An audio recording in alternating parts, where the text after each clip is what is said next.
Folks, Black Star Network is here. Hold nobody I'm real revolutionary right now. Support this man, Black Media. He makes sure that our stories are told. Thank you for being the voice of Black America, Roland. Stay black. I love y'all. All momentum we have now, we have to keep this going. The video looks phenomenal. See, there's a difference between Black Star Network and Black-owned media and something like CNN. You can't be Black-owned media and be scared. It's time to be smart. Bring your eyeballs home. You dig?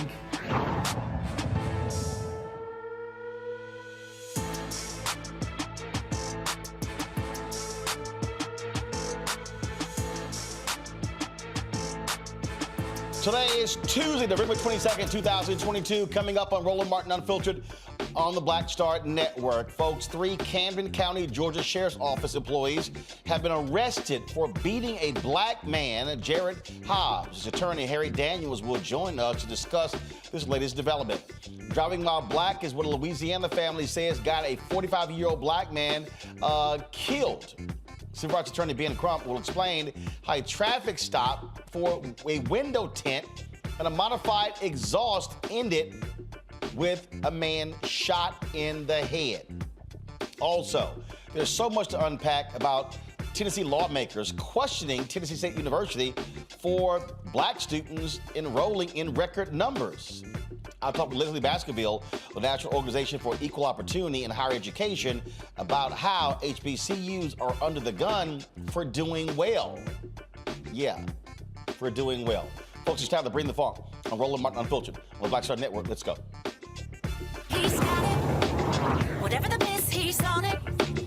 Whatever it is, he's got the scoop, the fact, the find. And when it breaks, he's right on time and it's rolling. Best believe he's knowing. Putting it down from sports to news to politics. With entertainment just for kicks, he's rolling. It's on go, roll, roll, y'all. It's Roland Martin, yeah. Rolling with Roland now. He's funk, he's fresh, he's real, the best, you know he's Roland Martin now.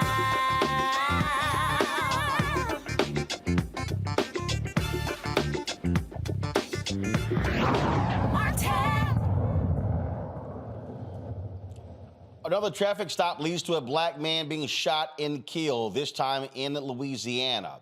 It was over a window tint and a modified exhaust. 45-year-old Derrick Kettling, the brother of Louisiana State Police Lieutenant Colonel Kenny Van Buren, was stopped by a sheriff's deputy.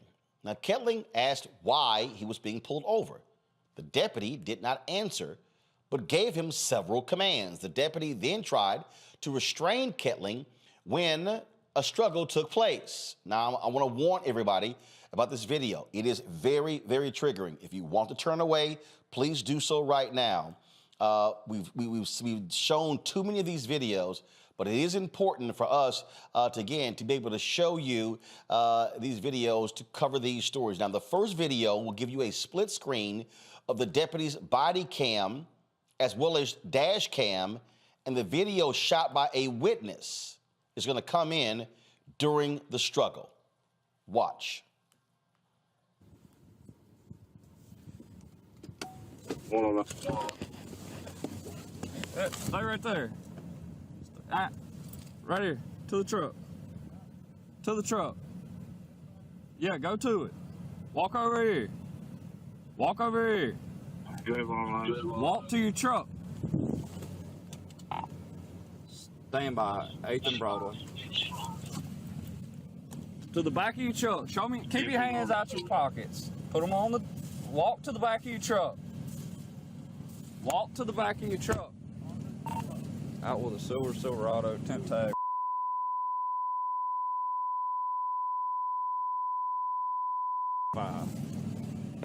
Face back here. Face your truck for me. Face your truck. Huh? What's the issue? Because you agitated, you turn around, you ain't following nothing. I am following. Look, turn. I don't hear you. Can I get my phone, sir? We'll get to that. Just turn and face the truck. Turn and face the truck. What I did? Face the truck. What is wrong with you? Why is you grabbing on me, man? Give me a unit. Why you grabbing on me, bro? Turn around and put your hands behind your back. What's wrong with you, bro? Put your hands behind your back. For what? Put your hands behind your back. For what, bro? Put your hands behind your back. For what?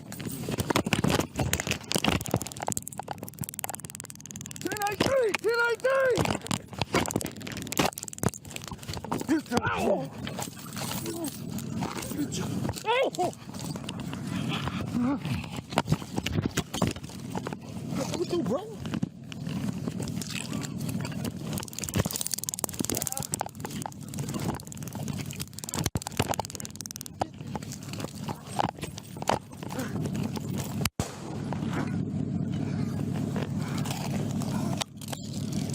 Shots fired!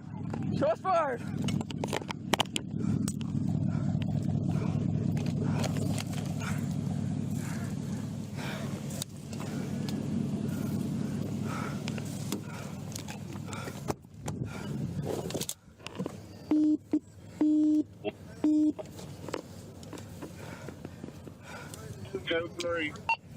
Shots fired, one subject down, gunshot wound to the head. I'm bleeding from my head. Gonna need a Acadian.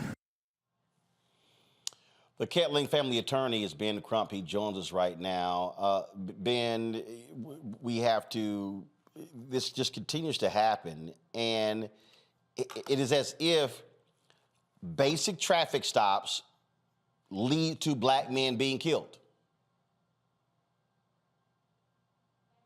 Driving while black. Yep. Yet again. I was talking to my co-counsel, Attorney Ryan Haley, and we both said right off the bat, you see three things that that officer did wrong.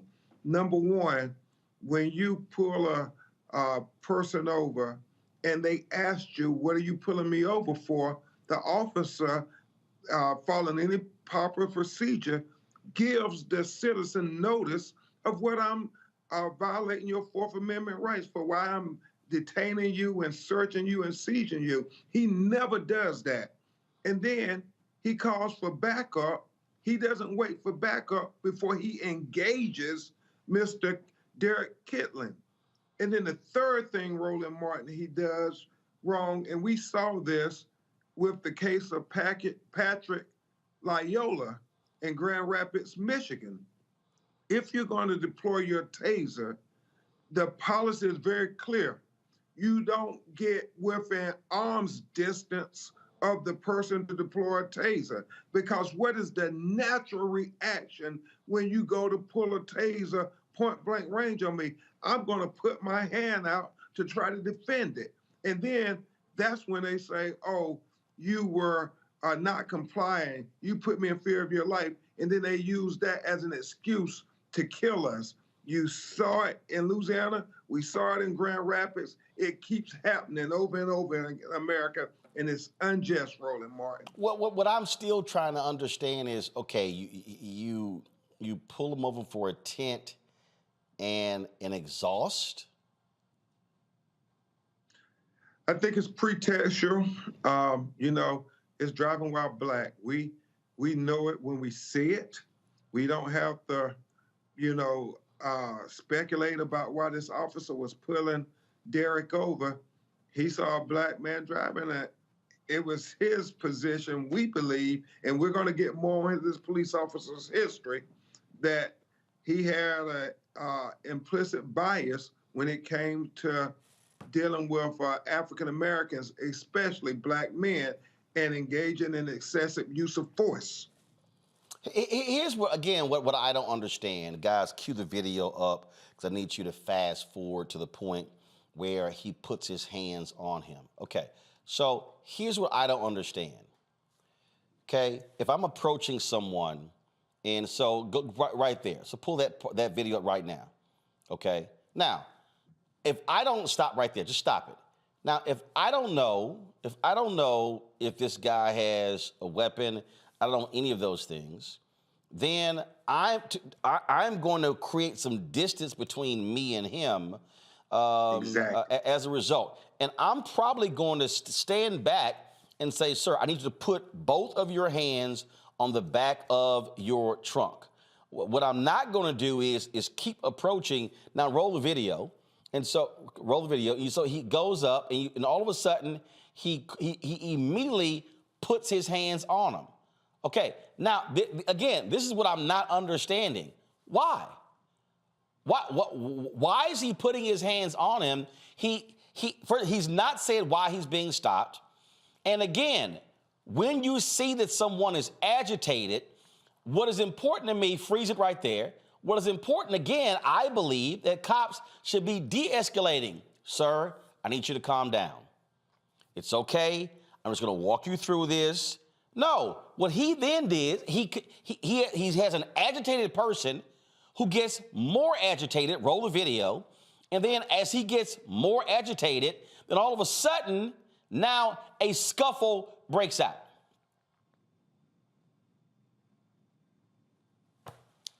It makes, again, this is the thing, Ben, de-escalation should be the priority of cops.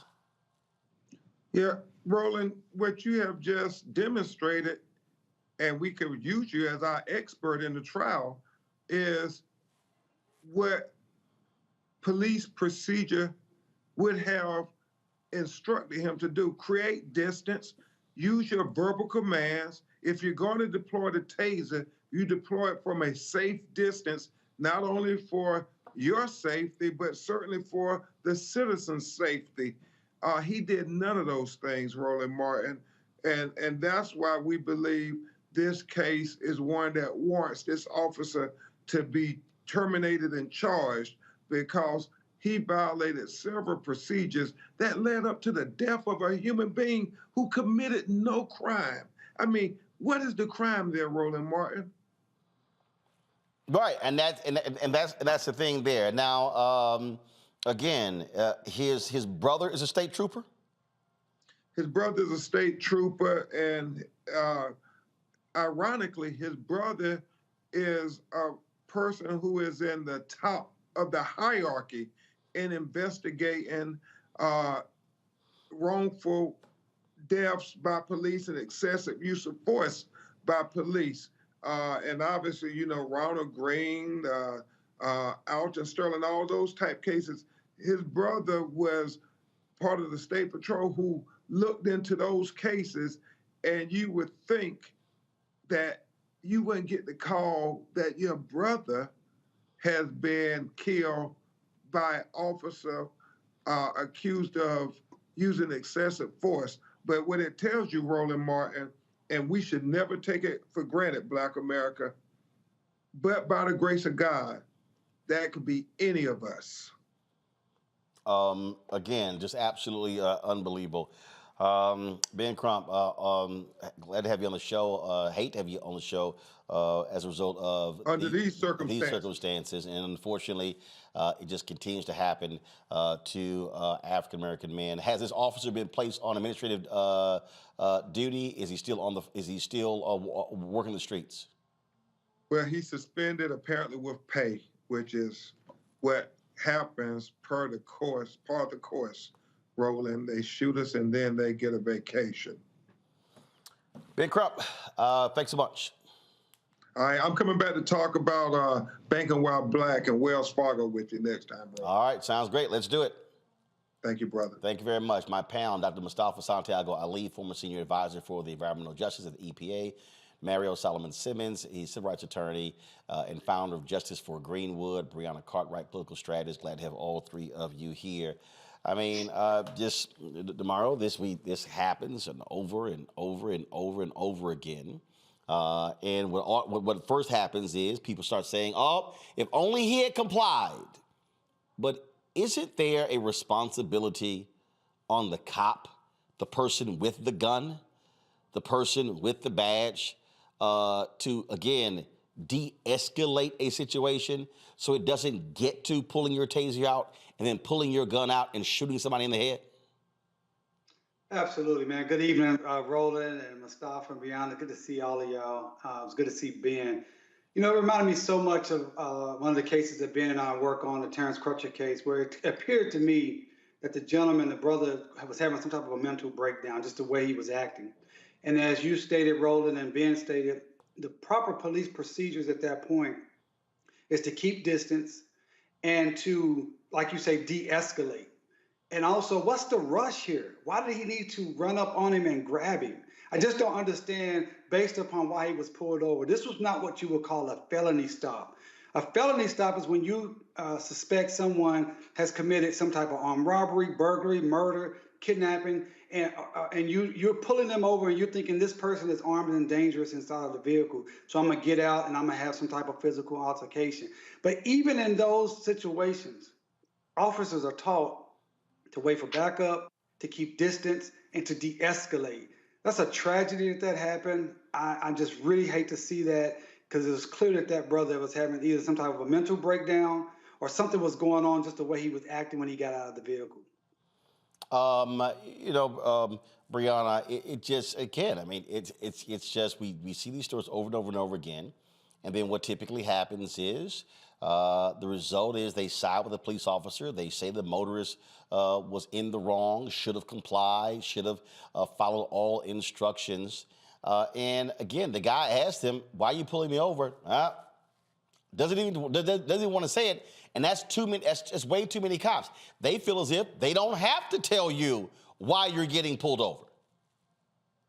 Right, Roland. So I'm going to start off by saying, DeMario, I don't know if I agree with you. I don't know if he had an anxiety attack or a mental issue. It is the fact that he got pulled over without even knowing. The fact that he still came out of the car. He was far from the car. He didn't have his hand. He had his hands where everyone could see it. He was technically at the back of his truck because it was the part where you put stuff in. It wasn't all the way in the back, right? So he slowly kept complying, but he did not do what the officer exactly wanted to do, which at the time, someone's screaming at you, you're scared, you don't know why, and you see these things happen time and time again, you're in the mode of fight or flight, right? And he's trying to comply because we've seen time and time again, if you flight, you get it in your back. So there's this thing where we know we're up against something that we can't control, and it's just nerves. People deal with their nerves differently. And it was obvious that the officer was not in fear. He would not have gotten that close. You know, the scuffle all happened close. He asked for backup, didn't wait. If all this was he was in fear, then he wouldn't have taken those steps in the first place. And an officer's only supposed to utilize their weapon when they feel that their life is in threat. And nowhere was his life in threat, or did that video show that he thought his life was in threat. At the end of the video, he said, "Oh, I'm bleeding too," as to be a cop-out of what he did was okay, for calling it in, because we've seen what happens if we just let someone die out. So he was trying to seem as if he was responsible after the fact, but it was all cover-up, and there's no way that he could say that this was a mistake, and he should be charged. And we can go into qualified immunity if we want to, but honestly, more than for him just being stripped as a police, he should be personally charged. Mustafa. You know, you have to ask yourself the question, you know, when our brother George Floyd lost his life, has anything changed? Because we continue to see these same things playing out time and time again. And this brother lost his life for, you know, what, $100 ticket at the most? We've got these interesting dynamics also, Roland, that's going on that we got to bring into the conversation. So not only did this police officer not follow the proper procedures, but, you know, folks have been asking for and introducing legislation in a number of states across our country, and Republicans have been blocking them. And a part of that legislation has actually been that police officers need to have to share with you why they pulled you over. And Republicans have been blocking that. They said it makes a police officer's job tougher and more dangerous. The more dangerous aspect, I can't even begin to fathom what that actually means. So we continue to have these failures in our law enforcement system, from the officers all the way up to these state legislators who refuse to put some basic, very basic types of things in place that help people to have a better understanding of why they got pulled over and to make sure that those officers are sharing that with them so at least folks understand where they stand. It is, again, just unfortunate. We'll see what happens next. But again, what often happens in these cases, it's cop gets off and they say, oh, he was justified because his life was in danger. We know exactly how. Yep, go, Damar, go ahead. I say, just for our audience, you know, if you find yourself in that situation, obviously, like Brianna said, we're up against the odds. But I would strongly recommend that you stay in your vehicle. And that you try to comply with the commands the best way you can, because these things can happen regardless when you do exactly what they say. And therefore, this is a great example that if there's any ambiguity, we're not going to get the benefit of the doubt, particularly out on the street. And once they started struggling for the gun, that's where the problem is going to lie, because the officer is going to say at that point that he was fearing for his life. But he created the situation. That's the legality of it. He created the dangerous situation. So he should not be able to say, oh, because of what I created, I had to protect myself from a legal perspective. Yep, that's exactly what typically happens. All right, folks, got to go to break. We come back. We're going to talk about Tennessee State University being checked by lawmakers because of their population increase, which kind of makes no sense, because it's not like they say anything to the University of Tennessee. We have more of that state hearing, and we'll talk about that as well. Also, ruling comes down in Georgia. An appeals court rules against Republicans, saying, yes, early voting can begin on Saturday, November 26th. We'll tell you about that as well. Folks, you should download the Black Star Network app, available on all platforms: Apple phone, Android phone, Apple TV, Android TV, Roku, Amazon Fire TV, Xbox One, Samsung Smart TV. Also, please join our Bring the Funk fan club. Your dollars make it possible for us to do what we do. Please send a check or a money order to P.O. Box 57196, Washington, D.C., 20037-0196. Cash App, $RM Unfiltered. PayPal's R Martin Unfiltered. Venmo is RM Unfiltered. Zelle, Roland at RolandSMartin.com. Roland at RolandMartinUnfiltered.com. And get your copy of my book, White Fear, How the Browning of America is Making White Folks Lose Their Minds. Available on all platforms: Amazon, Barnes & Noble. Also get it at Target. Download it from Audible or order from your favorite black bookstore. We'll be right back.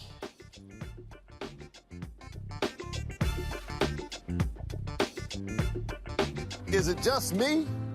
Or does it feel like we've been here before? The whole country's finished voting, and only us left. You'd think Herschel Walker would want to explain what he'd do in the Senate if he actually wants to represent Georgia. Instead, he repeats the same lies, trying to distract from what we all know is true about him. But I think Georgians will see his ads for what they are. Don't you? I'm Raphael Warnock, and yes, we're doing this again. That's why I approve this message. On the next Get Wealthy with me, Deborah Owens, America's Wealth Coach, we talk about the principles of mindset, strategy, and execution. This week, we're adding a fourth: faith. You're going to hear from a mother and daughter duo who are helping thousands of Black women build wealth, all through their faith. You are more than you can ever imagine. Not just obtaining things to show that, but seeing yourself. Making your faith work for you. That's right here on Get Wealthy, only on Black Star Network.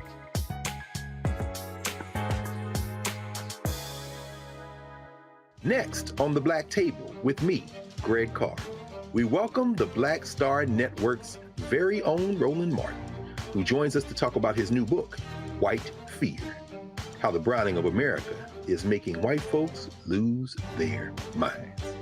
The book explains so much about what we're going through in this country right now, and how, as white people head toward becoming a racial minority, it's going to get, well, let's just say, even more interesting. We are going to see more violence. We're going to see more vitriol, because as each day passes, it is a nail in that coffin. The one and only Roland Martin on the next Black Table, right here on the Black Star Network. Hey, I'm Donnie Simpson. What's up? I'm Lance Gross, and you're watching Roland Martin Unfiltered.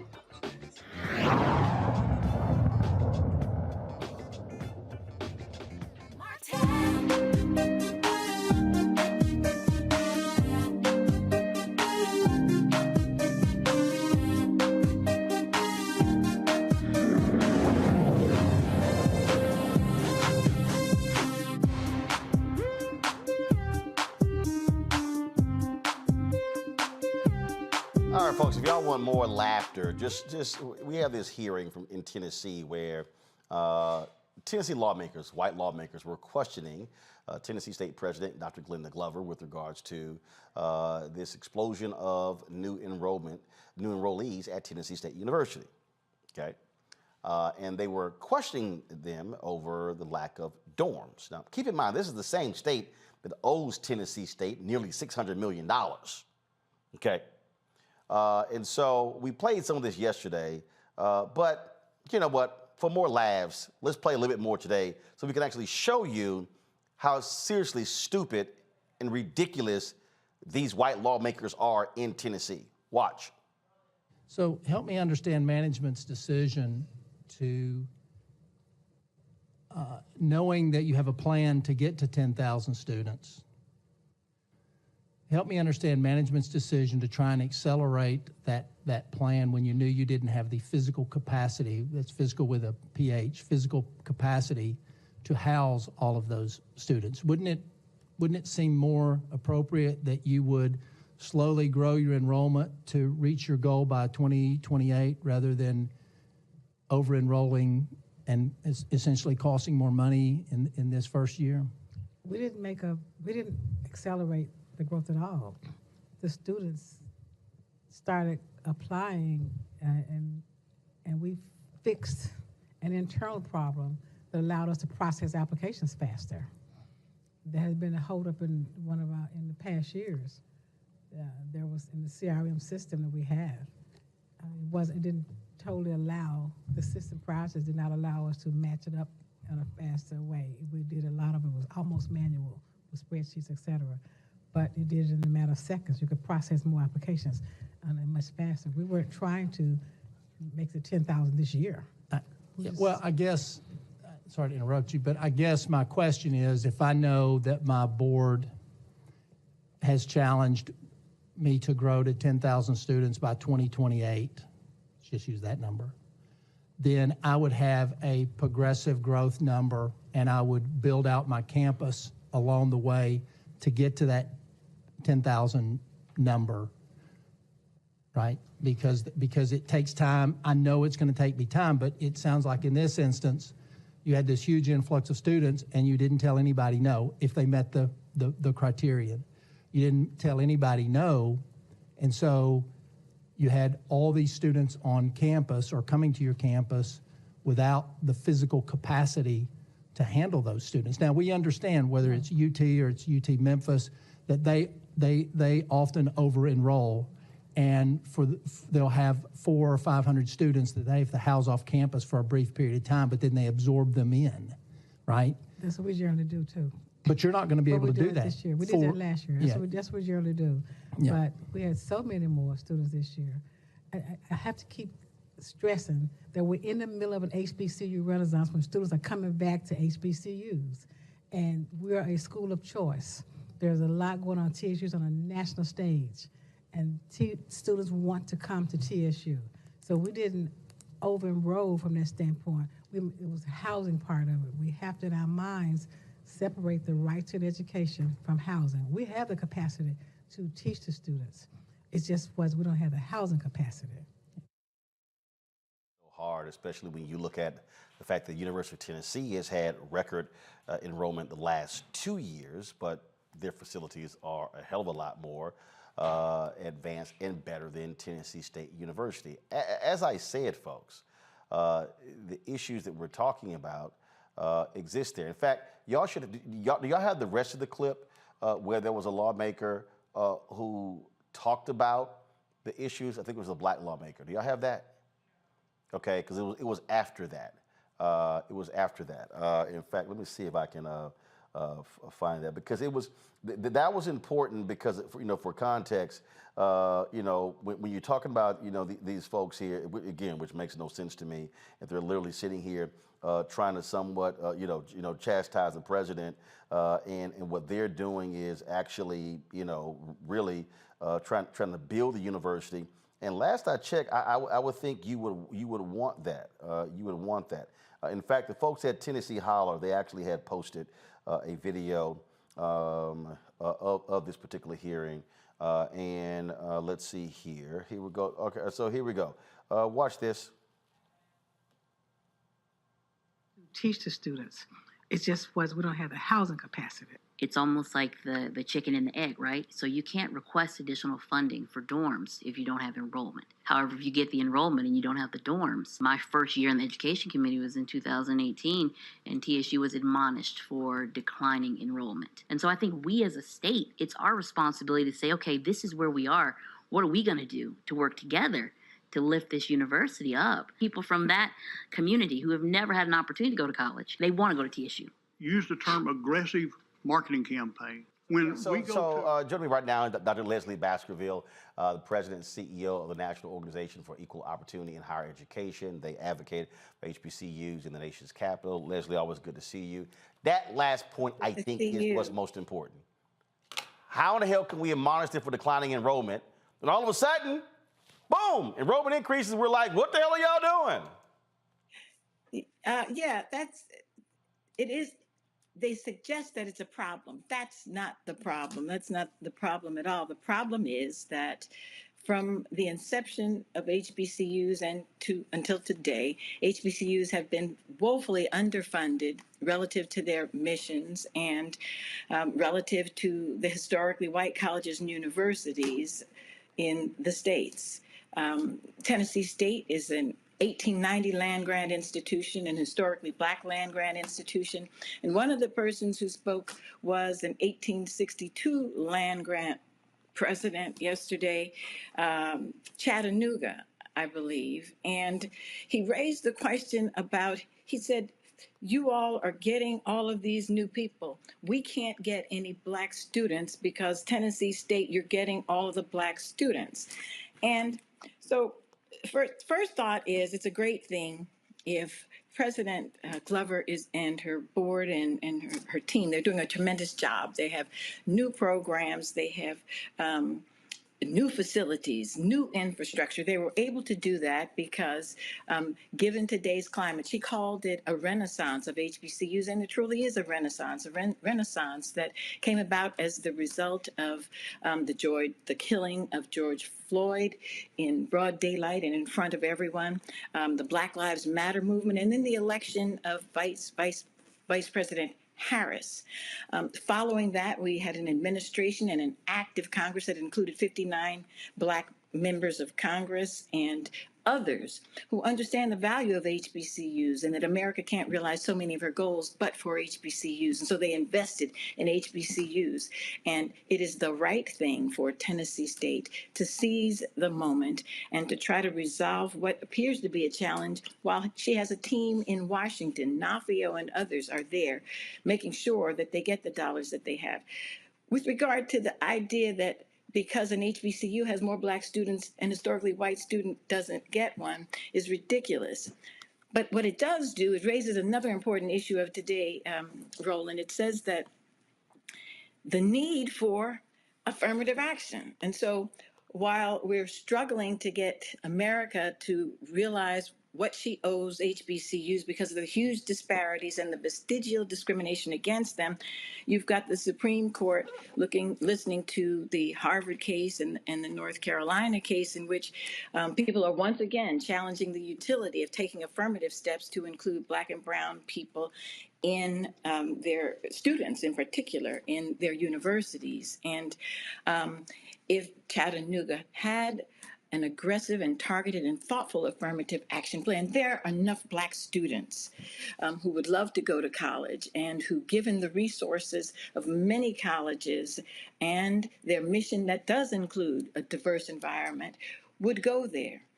So we do need affirmative action. We need, for example, if Glenda Glover has, as part of her outreach to everyone, students all over the place with far limited resources, financial resources than others. But suppose Chattanooga invested in Roland Martin, in the Black Star Network, in Unfiltered, where they could tap into more than 1 million subscribers, 391 viewers, 391 million viewers. They could tap into the Black community. There's not a dearth of Black students. Tennessee State is large and strong, but it's not so large and strong that there are not Black students who would seize the opportunity to go there, especially with the resources that they have available. In addition to the Roland Martin show, the Roland Martin Unfiltered advertising there, National Black Newspaper Publishers Association, they reach 20 million Americans, mostly African Americans. They have 205 newspapers. If Chattanooga wanted to seek Black students, they could touch them through the National Black Newspapers Publishers Association. And just recently, Cleveland Gary launched the Black Shopping Channel. Black Shopping Channel is the largest multimedia platform in America. They have 250 million subscribers, mostly Black of them, 110 million households, mostly Black of them. So there's room for anyone who wants to have a richly diverse college university. That's if they want to put the work in. That's if they want to put the work in. That's what it boils down to. If they want to put the work in. And so, but I do think it's important that, yes, an allocation was made last year by the legislature, but the reality is the legislature continues to grossly underfund Tennessee State. And again, their own committee has determined that they've underfunded Tennessee State to the tune of nearly $600 million. This is real simple. Give Tennessee State the $600 million, they can build more dorms. They can create a plan. And the other thing that's so stupid here, when you talk about this increased enrollment, not all 2,000 students are going to stay on campus. Yeah. So it's not like, oh my God, we got to build dorms for 2,000. No, look, when I went to Texas A&M, I didn't stay in dorm until the summer of my final year. I lived off campus for 4 years. And so not everyone's going to live in a dorm, but you do have to give the university the resources they need, because as long as you're starving them and making it piecemeal, then they can't fully execute their strategic plan. That's correct. But the other part of it is, and where NAFIO's job comes in as the Membership and Advocacy Association for all the HBCUs, is that the $600 million is a step in the right direction. It's a down payment on a debt that is actually much larger than the $600 million. The $600 million is reflective of a discriminatory policy in Congress that sets the appropriations for the white land-grant institutions substantially higher than the Black land-grant institutions, even today. And it builds into the mandate for the match a much lower base for HBCUs. And so NAFIO's job, while President Glover and the other 105 historically Black presidents and chancellors are fighting where the rubber hits the road, we work both with Congress and the state legislative bodies and in the courts. And in the courts, we are saying that from the beginning, when America established the dual and unequal higher ed system, the white 1862 land grants were given lots of land and required to have an appropriation that would go up so that they could have new programs. To this day, HBCUs did not get the 1890s land grant did not get their land, and there is no requirement that they have an appropriation that goes up. And so we're going to work from the judicial base and from the legislative branch, from the administrative branch, and also work with our members where they are. President Glover is a national figure. She is serving as as the co-chair of President Biden's board of HBCU advisors, and just stepped down from a tenure as AKA president, during which, along with the sisterhood, the first Black sorority, they not only pledged, but gave $100 million to all four-year HBCUs. So they're doing everything that they can. Black folks are doing everything that they can. And because of the growth in the investment by Congress, by Black folks and others, White folks took notice. Corporations took notice. Mackenzie Scott, 20 million, 20 to 50 million to about 20 HBCUs. Why? Because they understand that an investment in HBCU is the most cost efficient and most effective thing that American can do in higher education to close the wealth gap, the higher education gap, the employment gap, the economic gap, the justice and the sustainability gap. That's what's going on. And President Glover needs not to apologize for it. We, those of us who are her champions and the advocates for HBCUs, need to make sure that they have infrastructure dollars sufficient to accommodate that. And there's a bill now that's trying to make its way through Congress. And we will definitely do all that we can to make sure that that question is not raised again. All right, Lezli Baskerville, we appreciate it. Thanks a lot. Thanks for having me, and I congratulate you for all that you do for all of us. And tell Chattanooga to advertise with Roland Martin and Roland Martin Unfiltered, the Black Star Network. Absolutely. Absolutely, Thank Lezli. I appreciate it. Thanks a lot. Let's go about Mustafa DeMario as well as Brianna. Here's the thing, Mustafa, that this is real basic. And that is, you're at HBCU, Tennessee State, you're damned if you do, damned if you don't. It's like, oh, hit you with declining enrollment. Well, then we get it up. Oh, now all of a sudden, no, what the hell, you got too many. North Carolina A&T gets slapped with a $2 million fine because they barely went over the cap of out-of-state students, as opposed to them going, maybe we have a university that people kind of want to go to. Why in the hell would you sit here and actually fine them?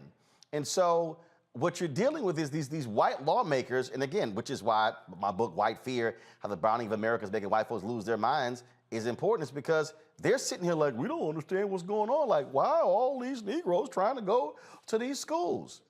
But again, because of what's happening or not happening at these predominantly white institutions. And this notion as if these people are choosing to go. Okay, they're choosing not to go to the University of Tennessee.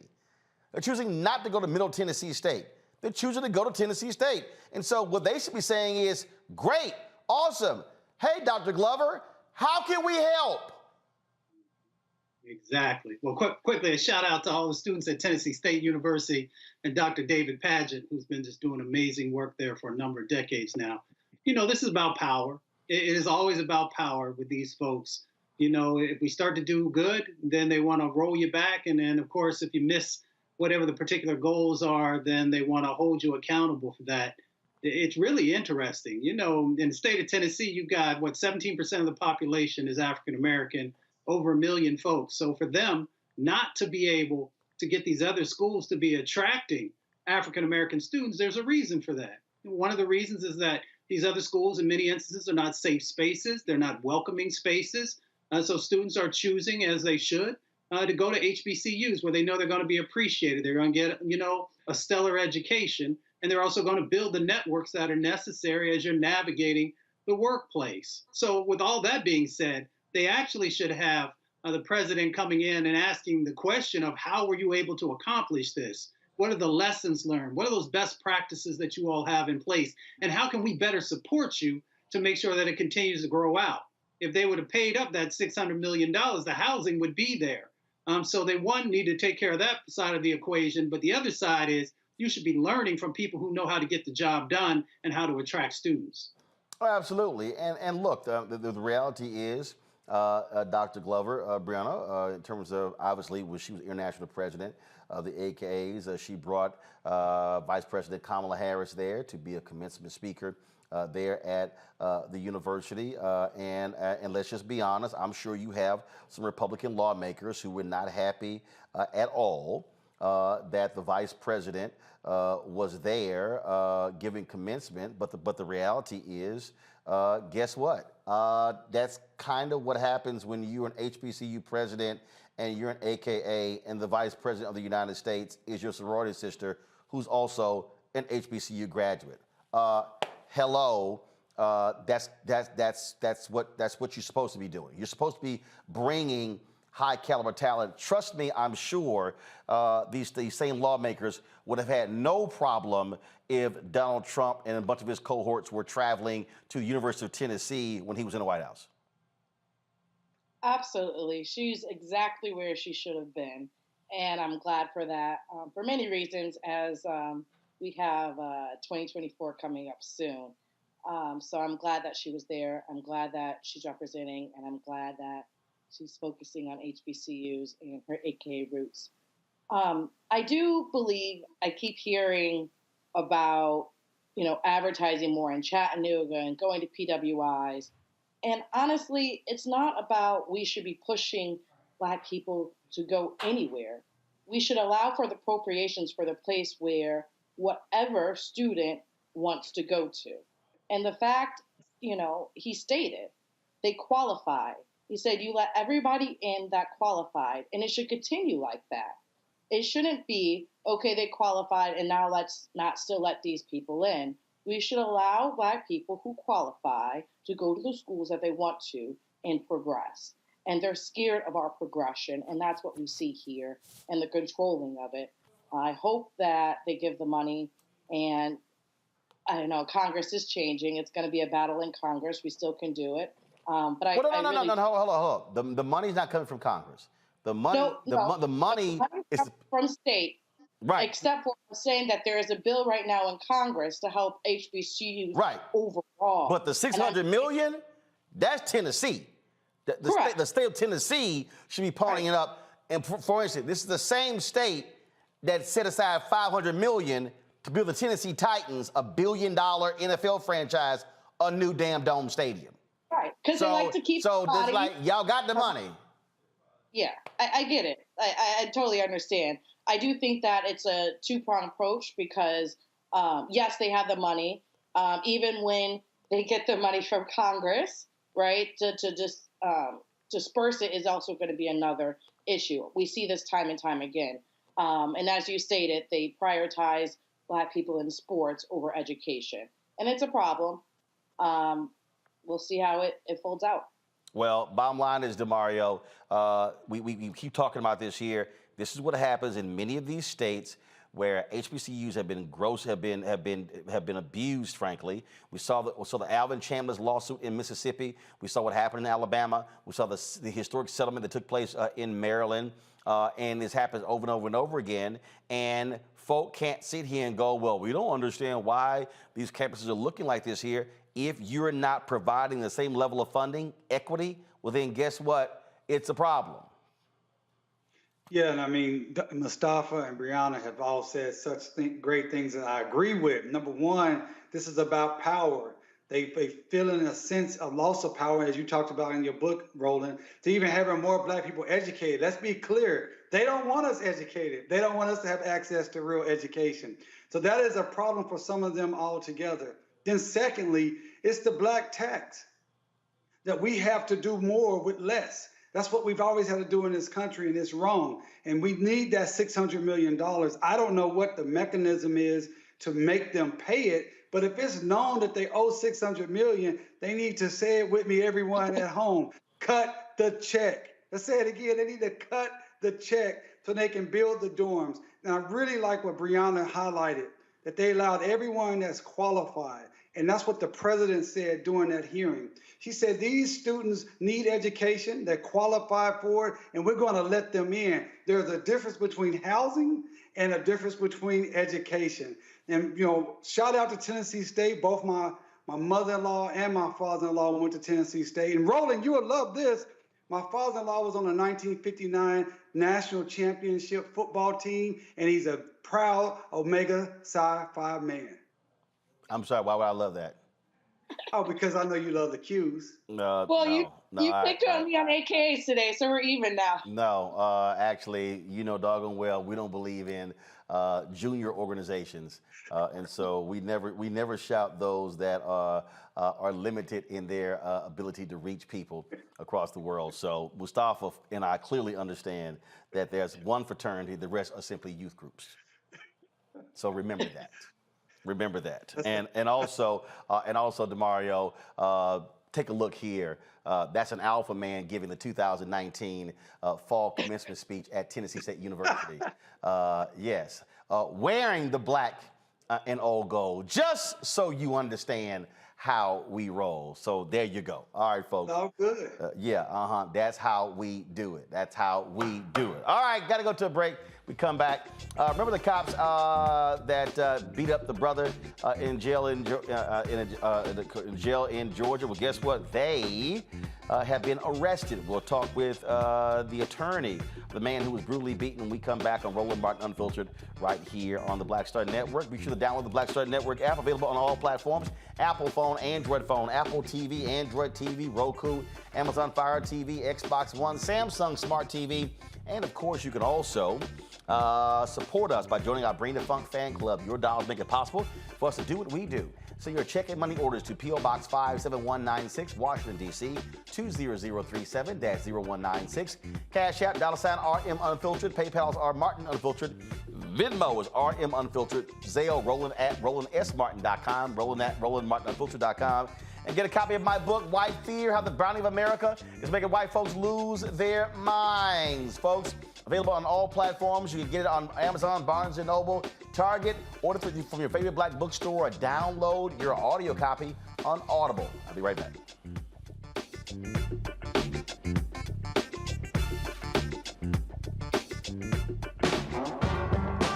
Don't wait till November 8th. We can vote today. Your early vote started this week.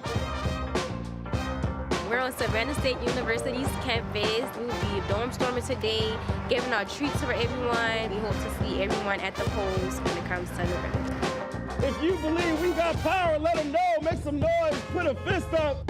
I need to see a fist in the air because we got power. Come on, you put it up. Come get your shirt.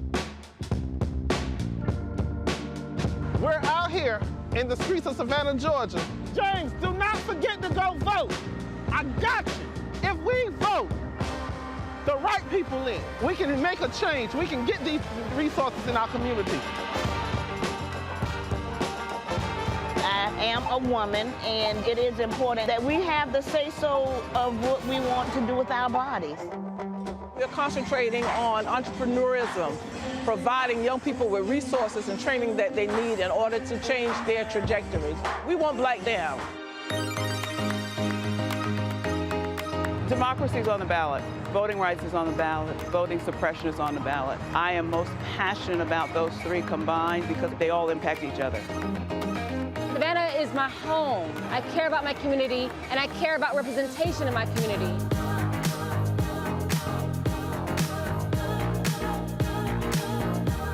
Our voices are still going to be heard no matter what kind of obstacles try to come up against us to stop us from voting. We're still going to be standing our ground. The effort that's being made to keep our communities from voting. So that makes me realize it's even more important, because if it wasn't important, they wouldn't be fighting to make sure we could vote. This doesn't stop this year. This is a forever movement. We're going to exert our power as a people. Walk in our rightful place. We're going to change our communities, fight for our communities, and build our communities.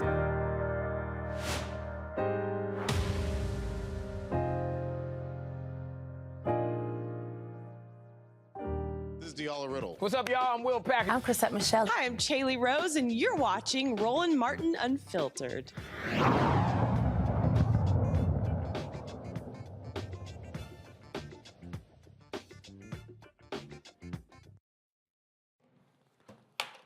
Three Georgia Sheriff's employees, they have been arrested in connection to the vicious beating of Jarrett Hobbs. Officers Mason Garrick, Braxton Massey, Ryan Beagle were fired.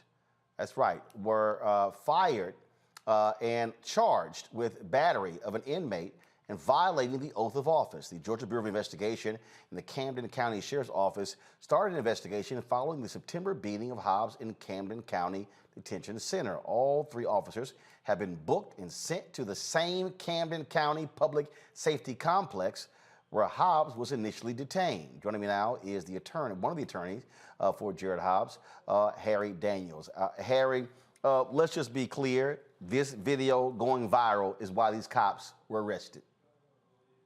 Roland, that's exactly right. If this video never went viral, we would not be having this discussion today. Let's make no mistake about it. This is something, a CYA tactic by the sheriff in Camden County. If the video didn't come out, then we would not be having a discussion. His jailers would not be in jail today. And so, because it happened in September, when did the investigation start? Well, the investigation started once we released the video. This happened September the 3rd. The local NAACP president, Mr. Timothy Bassett Jr., he actually traveled to Camden County and inquired about what happened to Mr. Hobbs. He was told nothing happened to Mr. Hobbs. So they were fully aware of this incident. In fact, they had brought charges against Mr. Hobbs that we talked about before. So this was not a stranger. This was nothing that was brought on them all of a sudden. They knew about it, and it took the GBI a matter of days to bring charges. They traveled to North Carolina, spoke to Mr. Hobbs. I traveled along with them, and within a matter of days, they brought charges. And we was aware that charges would be brought sometime this week before Thanksgiving. So we wasn't shocked of the charge being brought. But like you said, this investigation just started because the sheriff chose to cover it up. And again, GBI comes in. This ain't hard. Press play. Oh, hell.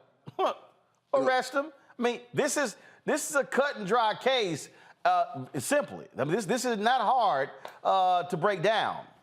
Yeah, Roland, we've seen this before in Brunswick. You got to remember, this is a setting with Ahmaud Arbery. Same thing happened. Ahmaud Arbery was killed. The DA decided not to move forward, try to cover up. The GBI come in within a matter of days. Charges are brought here. These officers are charged with battery, aggravated battery. That's a felony to carry 20 years in the state of Georgia in violation of oath of office, because in order to be charged with aggravated battery, you have to render one person's body part useless. So it's probable cause and evidence, and it's factual, and it's clear evidence that Mr. Hobbs, one of his body parts was rendered useless as a result of this beating. So these officers facing 25 years apiece. This is not misdemeanors. These are felonious felonies charges. Certainly that is good news. Being charged is one thing. Being convicted is another. Hey, man, you jumped on the spot. First of all, we're not going to scream Jubilee to the heavens. Being charged is one thing, but we need a prosecution, a thorough, a legitimate prosecution. We want a conviction, and we want a prison sentence. Let's make no mistake about it. The first step is the charge and the arrest, but we want the final acts to be carried out. And what's the final acts? Conviction and a prison sentence. That will send a message across the nation of people who are in situations who wear badges, that you don't do this to people. It doesn't matter the condition, the position they're in. Humanity is at foot here. When you treat another human being like that, as a consequences, it doesn't matter if you wear a badge, shield, or star. You know, the GBI director, he summed it up when they asked him the question. When you saw the video, when they asked the GBI director, when he saw the video, how did he feel? He said he was shocked. As a citizen, he was in disbelief. You know, but this has been going on for a while. They just got caught today. They just got caught. And, you know, hopefully this opened up Pandora's box and so many other things that's happening, not only in Camden County, but it happened around the nation. Because I appreciate good law enforcement. I support good law enforcement. I do not support rogue officers and bad law enforcement. And we never will. And we take it a point, our life works to bring justice and fight for people's civil rights when things like this happen. Well, I also believe that the Civil Rights Division of the Department of Justice should also, again, they can be tried and convicted in state court, but they can also be hit with federal charges as well. So hopefully that happens too. Right. Where we like this, we have petitioned, sent a request to Christian Clark's office for the Civil Rights Division of the Department of Justice. They have received our requests. Let me be very clear. We are looking at this thing not just as a violation of his constitutional rights by people who wear a badge, shield, or star, but we have asked them to look at this, look at Camden County as a whole, any systemic abuse of force, and not just that, but to look at this matter as whether it's racially motivated. The federal government had the resources to find out if this was racially motivated. The video is clear. You see a black man being beaten by white police officers. Let's not forget about this elephant in the room. It could be more there than what meets the eye. So we've asked for a thorough investigation. Mr. Hobbs is very happy that arrest has happened. He knows a long way to recovery. But we're gonna stay on this story. And I appreciate you guys for being on this story. and keeping this thing in the front. All right, Harry Daniels, we appreciate it, man. Thanks a lot. Hey, man, ain't nothing like the Q-Sci-Fi, though. Well, another little youth group. Another little youth group member. It's all first good. fraternity found on the HBCU. Come on, man. Y'all couldn't get into Alpha. You had to go somewhere. It's all good. Well, you know the history. Yeah, you do know the history. Alpha's your daddy. All right. All right. We appreciate it. Y'all walk into that one every single time. I don't know why y'all do it. I'll keep tell y'all. DeMario, y'all want none of this. You know it. You want none of this. That's right, Brother Daniels. I appreciate you. Let him know what it is. We won't be intimidated. We know it's your show. We will not be intimidated. Q's don't back down, bro. Y'all back down, but you will back up. Yes. All right, man. Brother Daniels, I appreciate you, team. Rue, I appreciate that. We need to let Roland know what it is. Oh, please. You know, I appreciate you guys. Thank you for all the work y'all do. And like I said, this is a very serious matter. I appreciate you. And I appreciate you, Roland, for allowing us to come on and bring it to you viewers. Well, y'all have a good night. I appreciate you. Have a great Thanksgiving. We're going to keep pressing the case. We appreciate it. Thanks a lot. Another perfect example, Brianna, without video, we're not having this conversation. Right. Absolutely. I was going to ask him a question of how they were able to get the video, because one thing he said, it opens up a Pandora box. It wasn't that it was the first time, but it was the first time they got caught. And I'm so glad that this man Hobbs is now receiving some justice. To see that video was excruciating, very, very painful. There was 5 on 1. I don't know why that would even need to happen. He was eating a sandwich and they went for his neck. You see other inmates in the background. It was very violent, very disturbing. But I have a lot of questions, more than answers. So I will definitely be watching this case closely. I saw, 5 officers. We said 3 was arrested, and we'll now see if they will actually get any, if they'll be persecuted. So we'll see what comes. Mustafa, look, I mean, again, when these cases happen, they happen over and over and over again. And this Biden Department of Justice Civil Rights Division, led by Kristen Clark, I mean, they have gotten a number of jail wardens, corrections officers, sheriff's deputies arrested, charged, indicted, and actually convicted for the type of abuse that we saw right there. And that's what needs to happen. Yeah, we got to have both these civil and criminal sets of actions that are going on, and we got to make sure that folks understand that people are paying attention, that they're watching, and that when you break the law, exactly what we saw that they did, that there are going to be repercussions, that you're going to be held to the same level of the law as everyone else, and that means that not only are you going to catch fines, but you're also going to spend time behind bars. And as that becomes more commonplace as our good brother just shared with us, that we find these situations that folks will begin to, I think it'll move into the culture of law enforcement and let them know that when they do these types of things, that there are going to be repercussions. And that changes the culture. It's slow, and we would love for it to happen faster, but with the Department of Justice and other holding people accountable, I think it does matter, and I think it will begin to change some of these dynamics, along with all the other work that we have to do. We talk a lot about, again, reforming police departments, but we also have got to be reforming these jails and prisons, DeMario. Yeah, I want to address a couple of things. Number one, I believe the family probably got access to this through what's called an open records request or a freedom of information request. So if you find yourself, if you or your loved one is a victim of this type of attack, that's the first thing you want to do is contact an attorney and have them send a preservation letter and also request for open records if it's a governmental institution.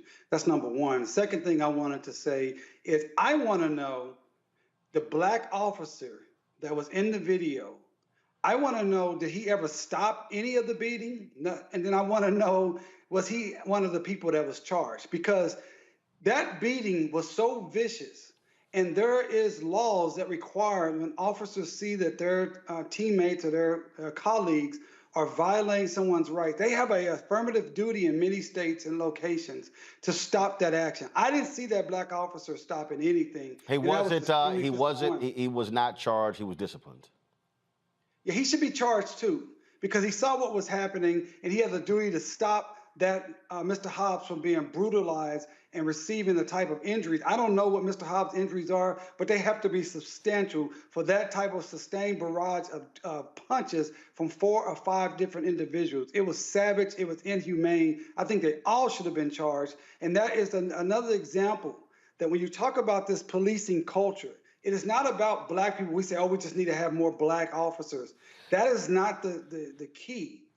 We need to change the totality of policing culture, that they believe they can do what they want to do to black people. And being charged is something that can change that direction. I also am asking or believing and hoping that Christian Clark, the DOJ head of civil rights, will heed the call to come in and investigate this as a crime. And what Brother Daniels said, or Attorney Daniels, that this is a crime and this should be investigated system-wide.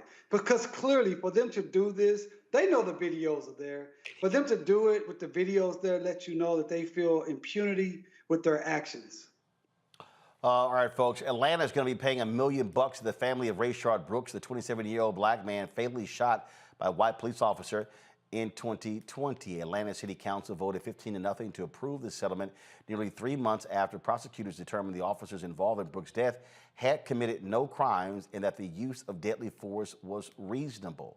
Brooks was killed June 12, 2020 by a white police officer, Jarrett Hobbs. When he tried to arrest Brooks, he was asleep in his car in the drive-thru lane of a Wendy's restaurant. Police body camera shows a 27-year-old black man struggling with Rolfe and another white officer after telling him he had had too much to drink in order to drive. Brooks grabbed the taser from one of the officers and fled, firing it at Rolfe as he ran away. An autopsy found that Brooks was shot twice in the back. All right, folks, going to a break. We come back. What the hell is Newt Gingrich talking about? Wait till we hear. This fool actually says that Herschel Walker is more of a credit to African Americans than Senator Pastor Raphael Warnock.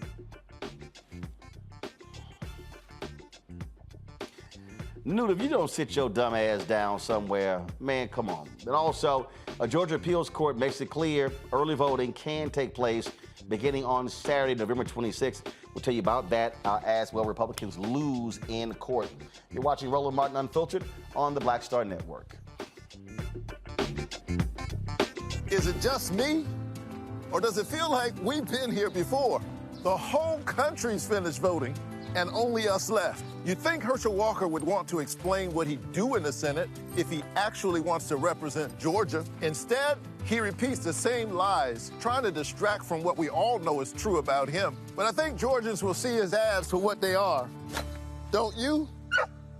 I'm Raphael Warnock, and yes, we're doing this again. That's why I approve this message. Next on the Black Table with me, Greg Carr, we welcome the Black Star Network's very own Roland Martin, who joins us to talk about his new book, White Fear, How the Browning of America is Making White Folks Lose Their Minds. The book explains so much about what we're going through in this country right now, and how, as white people head toward becoming a racial minority, it's going to get, well, let's just say, even more interesting. We are going to see more violence. We're going to see more vitriol, because as each day passes, it is a nail in that coffin. The one and only Roland Martin on the next Black Table, right here on the Black Star Network. Hi, I'm Israel Houghton with Israel and New Breed. Hi, I'm Carl Payne. Hey, everybody, this is Sherry Shepherd. You're watching Roland Martin Unfiltered, and while he's doing Unfiltered, I'm practicing the wobble. Yes, I am. Because Roland Martin's the one, he will do it backwards, he will do it on the side. He messes everybody up when he gets into the wobble, because he doesn't know how to do it, so he does it backwards. And it just messes me up every single time. So I'm working on it. I got it. You got Roland Martin.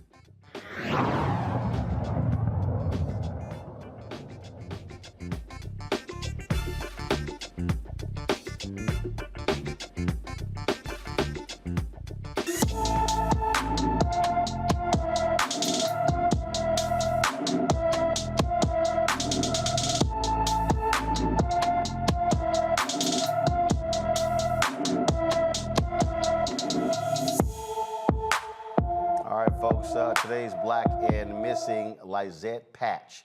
Lizette Patch, 5 feet tall, weighs 110 pounds, hair is black and brown eyes. Been missing from Bakersfield, California. Folks, been missing since December 22nd of last year. That's right, folks.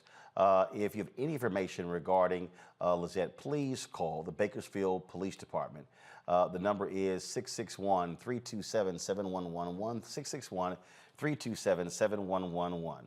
All right, folks, early voting begins in Georgia on Saturday after a Georgia appeals court ruled against Republicans who were trying to stop early voting from that date. The law was changed in Georgia where they said you could not have voting taking place 1 or 2 days after a holiday. Well, after 2020, they moved the runoff from 2 months away to 1 month, causing some confusion. The courts ruled, what their intent was actually wrong. So they ruled in favor of Senator Warnock as well as the Democrats. Republicans are going to appeal that ruling to the state Supreme Court. Speaking of that Georgia race, the former congressman and the Speaker of the House, Republican Speaker of the House, Newt Gingrich, said one of the dumbest things you've ever heard in your life, y'all. He said that having a black person like Herschel Walker in the United States Senate would be a dramatic improvement over Senator Raphael Warnock. You want to listen to an idiot? Here you go. I think that Herschel Walker has the courage, the integrity to be a really remarkable U.S. Senator. Yes. And I think having an African-American with his background, somebody who's good at business, somebody who's given over 400 speeches on military bases to help young people dealing with PTSD because of his own experience with having had concussions, playing football and in mixed martial arts.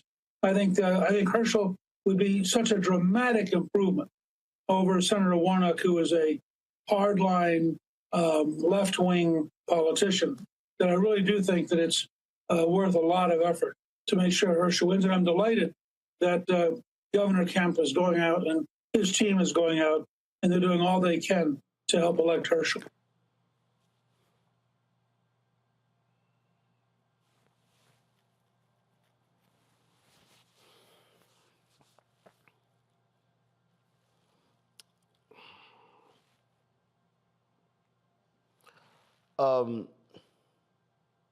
Newt, this who you talking about? This Herschel?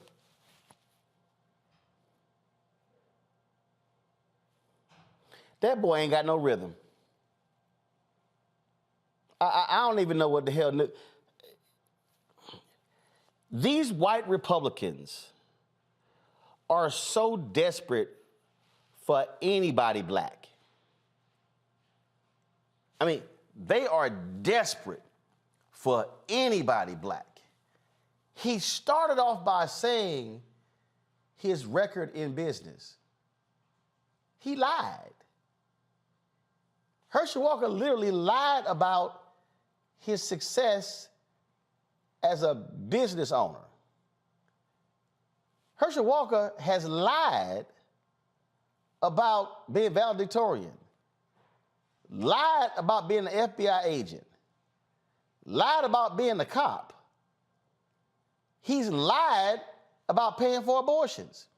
In fact, one of the women accusing him is going to have a news conference, and she said she got audio recordings of his lying ass.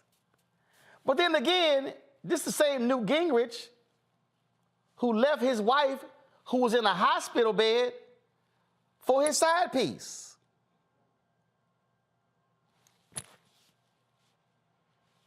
That same Newt. Brianna, go ahead. What's your comment?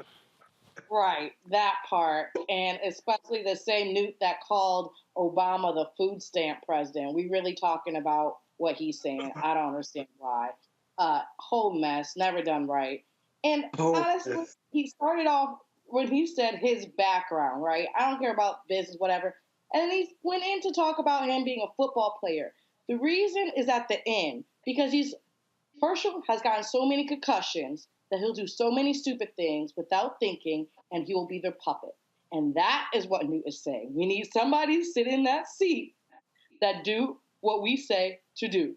And that's what they're banking on, because there's no other way that you're going to say the background, because you're talking about a PhD, someone who is, you said left wing, but someone who's educated in the religion.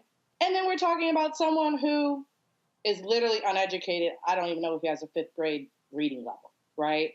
So someone who went to seminary school and excelled and can pastor and know the Lord's work, to someone who is chronically lying and doesn't know shit.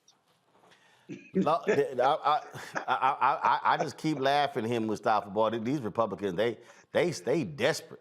They are so desperate to get them somebody black. Newt know he lying. I mean, boy, just stop. I mean, just simply say you like Herschel Walker, but don't even try to sit here and like, oh my God, he is just going to be this incredible African American. Oh, I'm still taking in what Bree just shared. That was on point.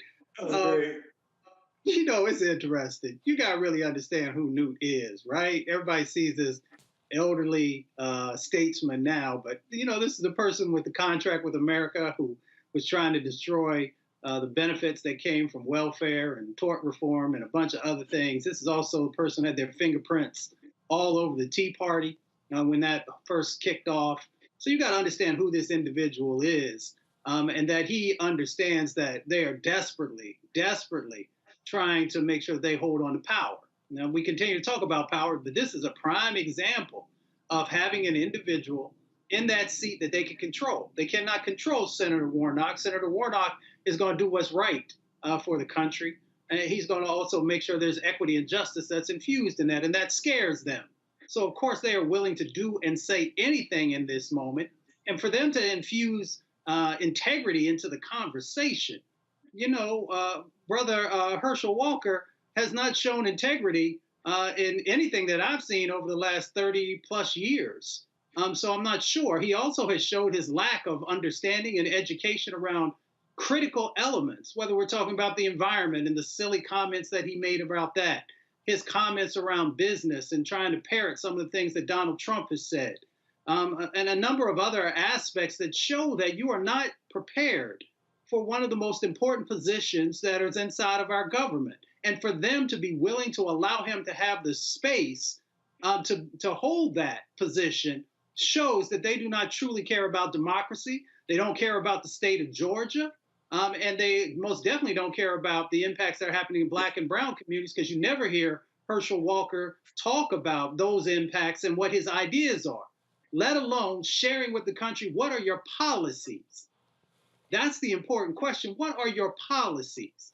And because he cannot articulate that, that shows that he is not ready for prime time, and he's most definitely not ready to be the next senator from the state of Georgia, and why Senator Warnock is. DeMario? First of all, I just really want to go back to what Brianna said, a whole mess. I just wrote that down. I love that with Herschel Walker. You know, Herschel Walker used to be one of my favorite football players when I was growing up, and he was at the Cowboys. I was very sad when he got traded away. Of course, we got a lot of great players like Emmitt Smith in that trade. And this just shows how far down this guy has gone. You know, they talked about him talking about PTSD. Well, I mean, CTE and PTSD is not the same thing. You've already stated about Newt Gingrich, you know, who he is. This is a guy, he's a liar, he's a cheater, he's corrupt. And it just shows that all the GOP cares about is power, that they will put someone who's clearly has diminished mental faculties, as Herschel Walker has put him out front because they don't care. They want a puppet there. And so it's just really sad. And I hope everyone that's listening would do like I've already done, is send some money to Senator Warnock's campaign. $5, $10, $100, whatever you can do. And lastly, I want to give a shout out to my boy, my mentee, Greg Robertson, who's down there working on the ground, working on the campaign. I think we're going to see Senator Warnock reelected. All right, folks. The Supreme Court, they have dismissed the voices of Black and Latino voters in a court challenge. The court declined to hear an appeal by Black and Hispanic voters in Texas about how Texas state maps intentionally dilute minority voting power. The dispute focuses on Senate District 10 in Tarrant County, Texas, and a ruling by a panel of 3 judges on the district court who believed that the new state Senate map disproportionately impacted minority voters. However, the judges found no evidence indicating that the legislature's intent was racial. The Supreme Court is going to hold the future of voting rights in its hands as the court heard arguments today debating Section 2 of the Voting Rights Act and its impact on minority voters. Well, we'll be watching, of course, that case as well. All right, folks, going to a break. When we come back, more on Roland Martin Unfiltered on the Black Star Network. Download the Black Star Network app, Apple phone, Android phone, Apple TV, Android TV, Roku, Amazon Fire TV, Xbox One, Samsung Smart TV. And of course, you can also support us with joining our Bring the Funk fan club. Send your check-in money orders to P.O. Box 57196, Washington, D.C. 20037. That's 0196. Cash App is $RM Unfiltered. PayPal is R Martin Unfiltered. Venmo is RM Unfiltered. Zelle is Roland@RolandSMartin.com. Roland@RolandMartinUnfiltered.com. And get a copy of my book, White Fear: How the Browning of America is Making White Folks Lose Their Minds. Are you available at all bookstores? Barnes & Noble, Amazon, Target. Download it from Audible and order it from your favorite black bookstore. We'll be right back.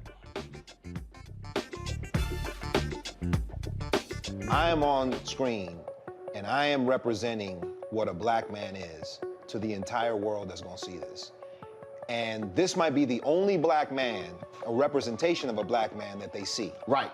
So I am responsible. Right. For how they see black men.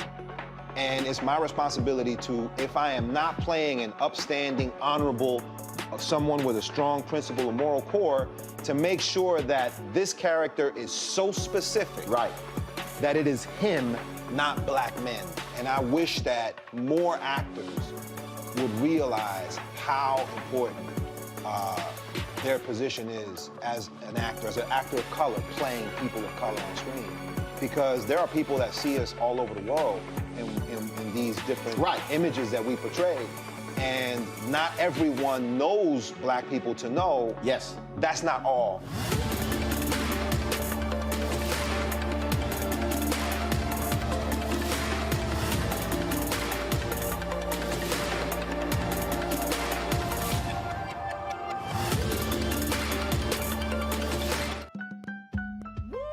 We're all impacted by the culture, whether we know it or not. From politics to music and entertainment, it's a huge part of our lives, and we're going to talk about it every day right here on The Culture with me, Faraji Muhammad, only on the Black Star Network. You want me to do something crazy, but I don't know what to do.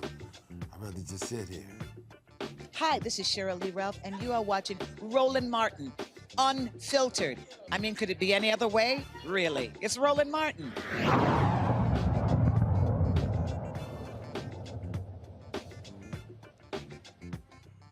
Preterm births last year reached their highest peak since 2007, with more than 383,000 born before 37 weeks of age. That's right, folks. According to a new report, the report released this week found disparities widen between white and black mothers, who are already 62% more likely to have a preterm birth and nearly 3 times as likely as white moms to die of childbirth-related causes. And over 211% of black women did not receive adequate prenatal care. Ashley Randolph, the president and co-founder of Alliance for Black NCU Families, joins me now from Sacramento. Certainly glad to have you on the show, Ashley. I mean, this is one of the things that I talked about when you get the Dobbs decision, and all of these so-called pro-life people who are really anti-abortion people were out here, and I'm like, it's amazing. I'm like, how quiet y'all are on this issue. I'm like, if you're pro-life, you would think that they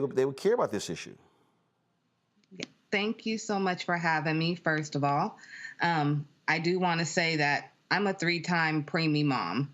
So everything that I do for the last 12 years has been strictly to fix this issue. And you can't say it any better. They really don't care.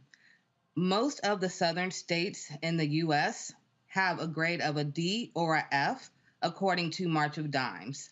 And if you have an F rating, that basically says all of your black families are coming in there and not getting good care, not in prenatal and not in the NICU. I am one of the first, I am the first Black and a first parent to be chair at CPQCC, which is a research facility at Stanford, which is really ironic because I'm the first Black. I did a research there for racism in the NICU, and I found out that 44% of Black NICU families in California that has a B rating, that they felt that the hospital could not help them with any barriers that they had outside the NICU.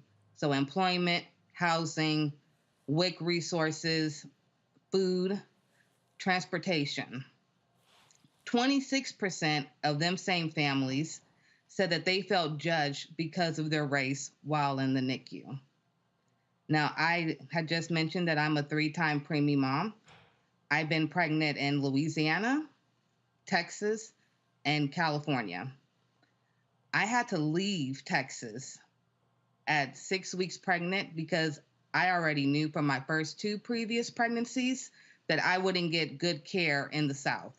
So I left Texas right when I found out I was pregnant, came right back to California, thought I would get the best care, and then at about 5.5 months pregnant, my doctor let me go because I suffered from hyperemesis gravidarum.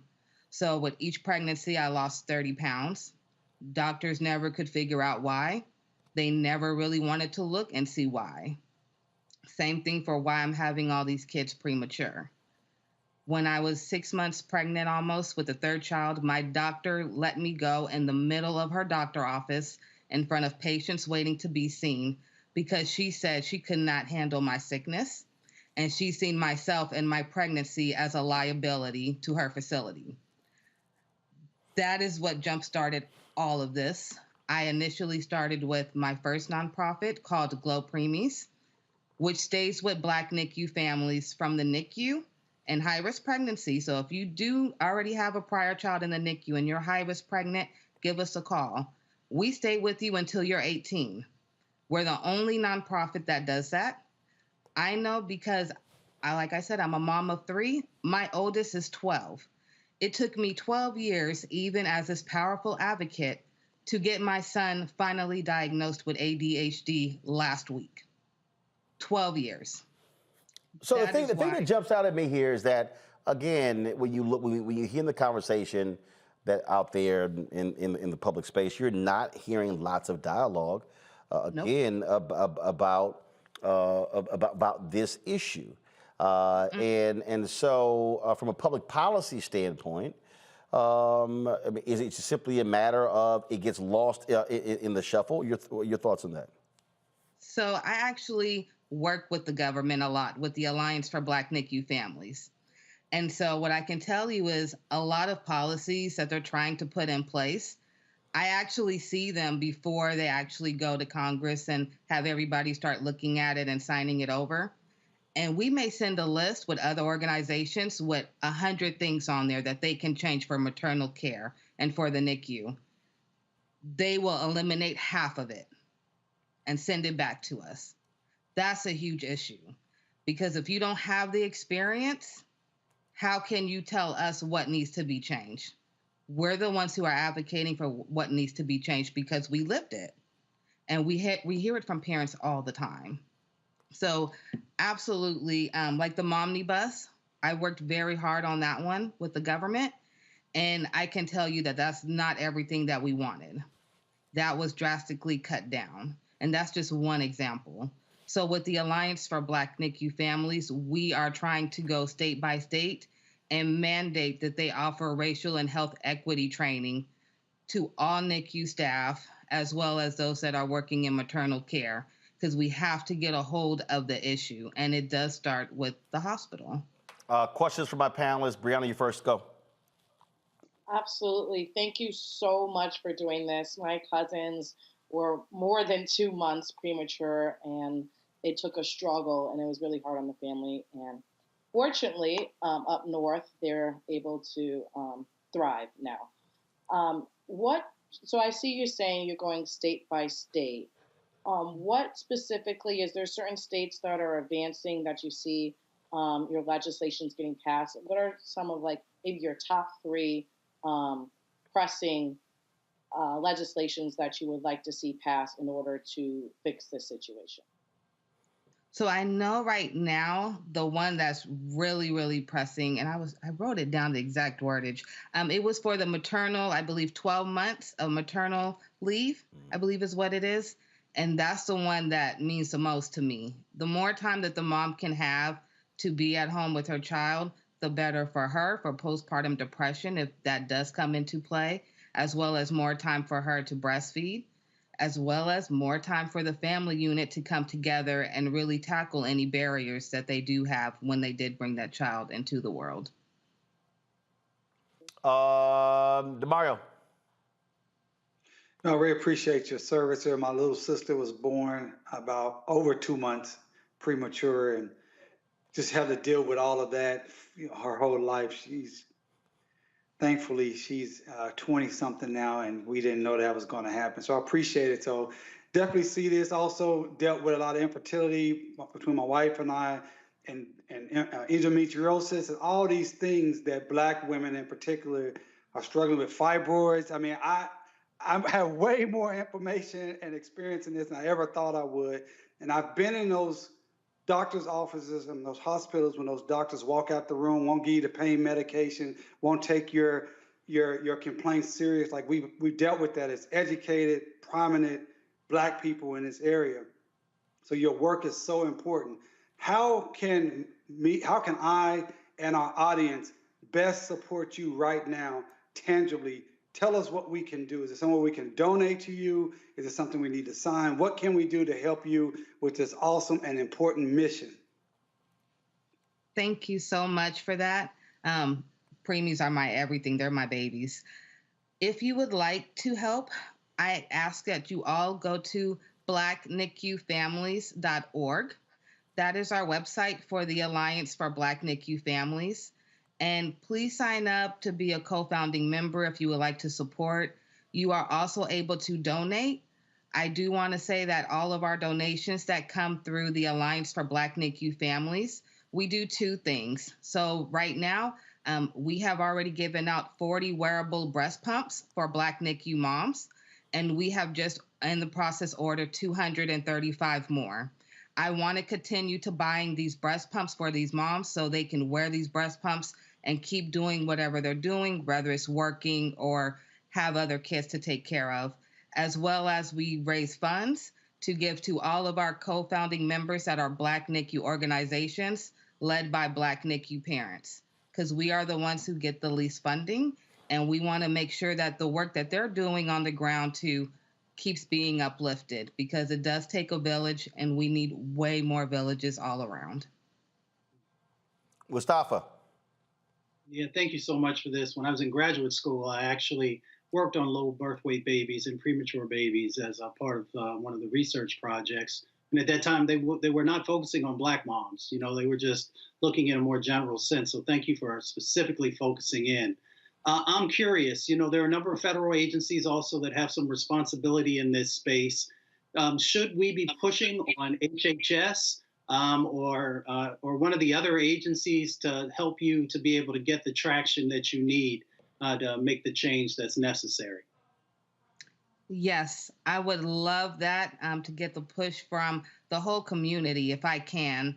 You know, they hear my voice. I'm very loud and I like to roar. I work on this every single day for the last 8 years of my life, literally 24/7. I am with my kids when I can, but I am so passionate about getting all these rates reduced.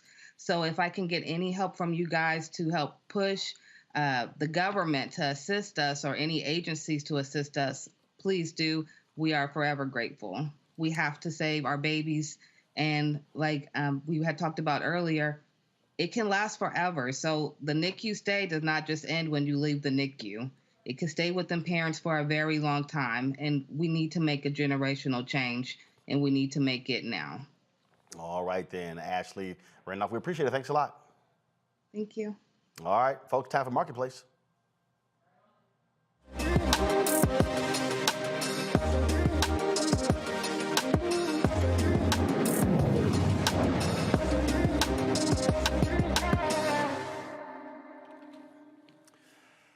right, folks, going to be shopping for Christmas. Black Friday sales have already started. It's not even Friday, of course, but there are a lot of Black-owned shopping options for you. The Dinah Smile Stationery and Gifts may have just what you're looking for when it comes to buying gifts for family and friends. Joining me now is the owner and illustrator of the Dinah Smiles Stationery and Gifts, Davella, is it O-D or Audio?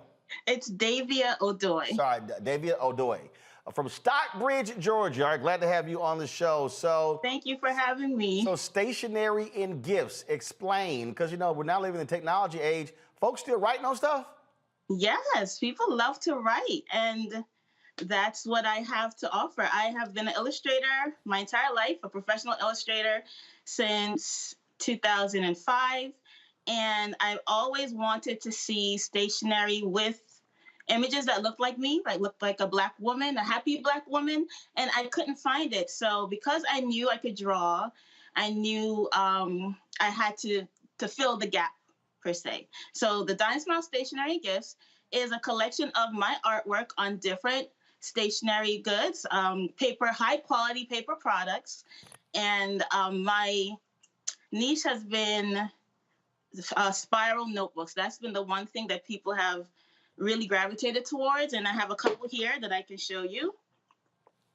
And it's just been a passion of mine to just illustrate happy characters, because we need to see more things that look like us. So that's the void that I've been filling for the past few years, and it's just been something that has blessed my family and those around me, and I'm very, very grateful to be able to bring something like this to the marketplace. So how many different products do you have? Wow, that's a good question. I have over 100 products currently, because we as Black women, we come in so many variations, beautiful skin tones and hairstyles. We're always, rocking beautiful different hairstyles. So I wanted to capture that in my products. And as you see scrolling, I have, if you have short hair, long hair, natural hair, straight hair, I have it all there, because I wanted to be able to represent as many women as possible. And that's a goal of mine. And because I know how diverse we are, I didn't want to just have one particular character. So it's the same face. If you can see, it's the same face, same smile, and then I'll change the hair and the hair and the makeup and things like that. All right, sounds good. Let's go to my panel. Any questions? Mustafa, you first. What inspired you to bring this really innovative product to market? What inspired me way back when I was shopping for bridal shower invitations, and I could not find anything that I liked. Nothing resonated with me in the marketplace at that time. And so my husband encouraged me to create something. So we didn't, just like every other entrepreneur, we didn't know exactly what we were doing, but we knew we had to do something. So we started the process, and now fast forward to today, I have a plethora of products with my artwork. I've been able to source high quality vendors who take my art and will put it on substantial items like notebooks. I see scrolling, there's phone cases, there's so many different things with my artwork. And it's just one step after the other, and I just kept going. DeMario. I write in a journal every morning, or most mornings. And so I definitely appreciate this product. How's the best way for our audience to get with you, to be able to get this ordered and make sure it's here in time to give it to our loved ones for Christmas and for Kwanzaa? Sure. The best way to order is through my online website at thedinahsmiles.com. That's TheDinahSmiles.com, thedinahsmiles.com. Orders that are placed between today and next week, we have a cutoff of December 8th. So as long as it's in by December 8th, you should be able to get it in time for Christmas and Kwanzaa. Brianna. Great. Thank you so much for this. I have two questions. One, sure. We see your lovely tote bags, and we saw your iPhone cases and your notebooks. Is there any other products that you have your artwork on, such as calendars, agendas. What are the other artwork you have what other products do you have your artwork on? Sure. I currently have my artwork on stationery goods, which include notebooks, designer journals. I used to carry a planner. I'm going to bring that back in the future. Because of 2020, I know a lot of families were rocked with 2020, and it did the same with me and my family. So we're in a process of a rejuvenation, of starting again. So like on the screen, that is an agenda that I offered in the past. So I will be bringing that back. But currently I have designer journals, and the newest thing that I have to offer, these are daily notepads where you can fill out the information to get yourself organized for the day. And it's a tear off notepad. So once you're done with the day, you can tear off the page and put it in your, if you have a binder, you want to keep it, or if you're not, if it's not needed, you can always just rip it off and go on to the next. So this is the newest thing that I'm offering, daily agendas, where it's in a notepad form. All right then, folks. It is Dinah Smiles Stationery and Gifts. Here's all the information on how you can actually reach them. Their social media accounts as well. And THEDYNA Smiles, same on Facebook. And also for folks on our show, there's a discount code. Use Roland15, ROLAND 15 to save 15% on your total order. Well, Davia, we sure appreciate it. Thanks so much and good luck. Thank you. Thank you for having me. I appreciate it. And happy Thanksgiving. All right. Thank you so very much. All right, folks, that is it for us. Let me thank Brianna, my alpha brother, Mustafa, and that junior fraternity member, DeMario. Glad to have him on the show. Come on, you know doggone well is alpha and is everybody else behind us. Hey, you better be careful. You know you're coming down here to Tulsa next week, so you better be nice. Completely unfazed. Completely. I got something for you. If it's 20 Omegas and it's one Alpha, that is simply unfortunate for you 20 Omegas. Y'all can't even handle one Alpha. Come on, man. You know. You know. You know. You know how it is. Don't hate, congratulate. I might let you celebrate. Just letting you know. Hey. It's all good, man. It's good to see y'all. Been missing y'all. Folks, y'all have a great Thanksgiving. Listen up. We are not going to have a show tomorrow. I gave folks the day off. And so we're going to be having a marathon of Rolling with Roland taking place on Wednesday and Friday as well. And so y'all be sure to enjoy the family. Saturday, I'll be broadcasting from the Bayou Classic in partnership with General Motors. And so you'll see us outside of the Superdome. That's going to be on Saturday in the Fan Fest. So we look forward to showing you the new General Motors electric vehicles. So we will be there live streaming from the Bayou Classic, Southern and Grambling, taking place on Saturday. And then on Monday, we'll begin our broadcast from Georgia. We'll be there from Monday through Election Day. So looking forward to that. So we're going to be on the road. And in fact, we'll be at the Bayou Classic on Friday and Saturday. Come back here Sunday. Then we'll go to Georgia. We'll be on Georgia for 4 days. Then we'll go to Jackson, Mississippi for the SWAC Championship. We'll be there on the ground broadcasting Friday and next Saturday. Then we go back to Georgia for the Georgia runoff. So a lot of different moving parts here. That's why we tell you folks, support us in what we do. Your dollars make it possible for us to cover these stories and travel all across this country. Our team is ready to go. Look forward to being back on the road. Update, the Robo-Mobile is being constructed. We've got the vehicle back from Mercedes. They're now adding all of the, doing the upfitting.